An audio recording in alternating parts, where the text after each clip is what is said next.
My name is Rose Hayeshi. I'm from Northwest University. That's where I'm based, and I'm from ASLP Cohort 5.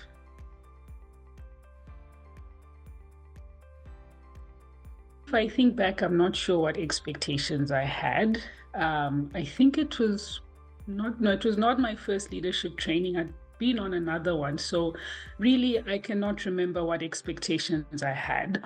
But the experience I had when I got there was beyond anything I had ever thought about. So I really was blown away by the experience. It's really been something pivotal in terms of my development, in my leadership development. That's what I would say.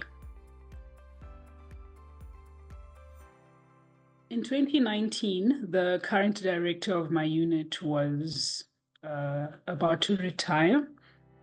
And there was some discussions around me taking over, which I hadn't really thought about much.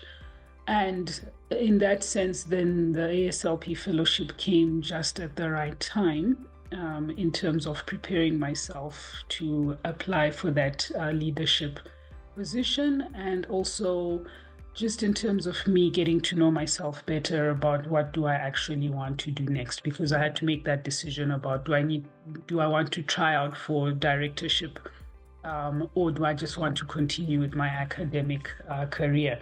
So in that sense, the fellowship, everything that we learned, especially the reflection, helped me with reflecting on what I really wanted. And thinking that I'm going to go into this leadership position. Also, I then had all the tools that I'd learned through the fellowship. So fast forward, I did get the directorship position, which I started in 2020. And it meant when we had our ASLP 5.2, I was in the leadership position and could also then reflect on whether I was applying what we had learned in ASLP 5.1 in my new leadership position, and all the new tools we learned in 5.2, I could then actively apply them.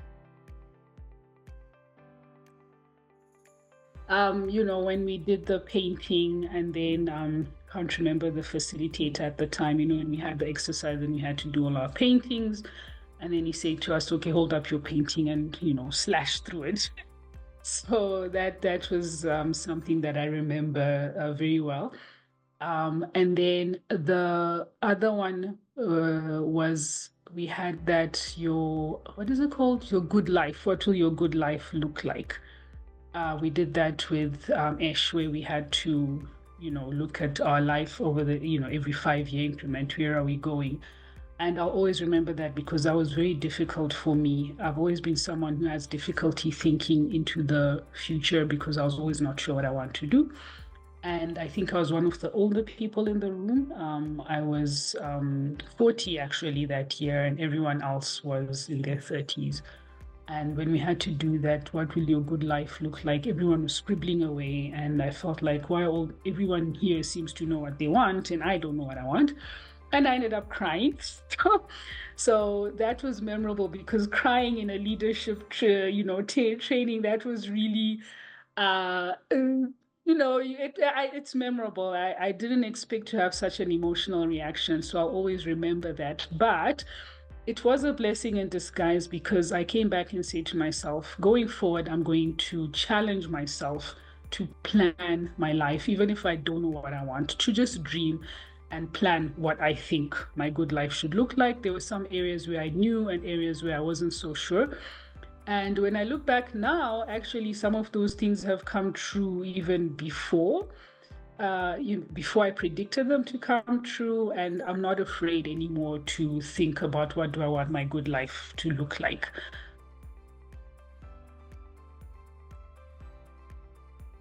So the one I've applied the most is the reflection. I can tell you, every day or every session or end of day, we would be made to reflect and write in our journals.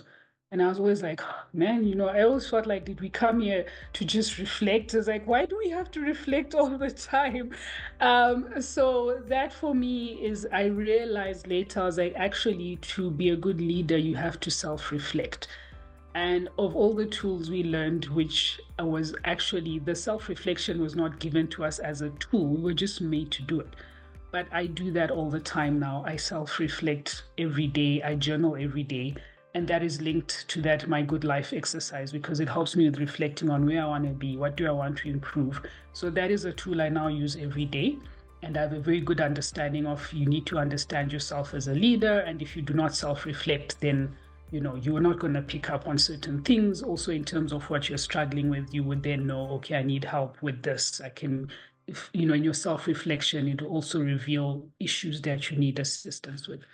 In terms of other tools that I have tried, we did the PCO, where it's opportunities, yes. So that I applied that with my students. We have journal club every week or so, 2 weeks. So we put that in practice in our journal clubs. So whenever a student presents their work, all the students must give, opportunities, potential, concerns, and so on. So we applied that for a while. I'm not sure if they've continued with it because of, I'm not so much involved anymore with other academics, but that for sure I applied with our students just to get them also thinking in that light. When someone presents, it's not just about problems. Look at the opportunities and the potentials and how to give feedback. The other tool I've applied, as I said, you always remember that slash of your painting kind of thing. So always give positive, try and look at the positives before you just give negative feedback to students. So those are some of the things that I apply regularly.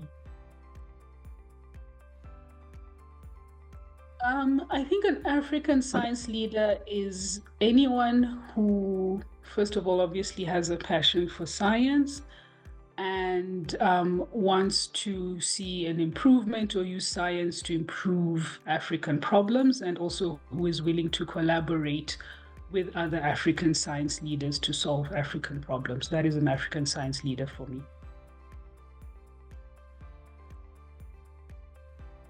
That Africa we have the resources, we have the capability, we have the capacity to apply science in order to improve Africa, not just in solving problems, but also in innovating.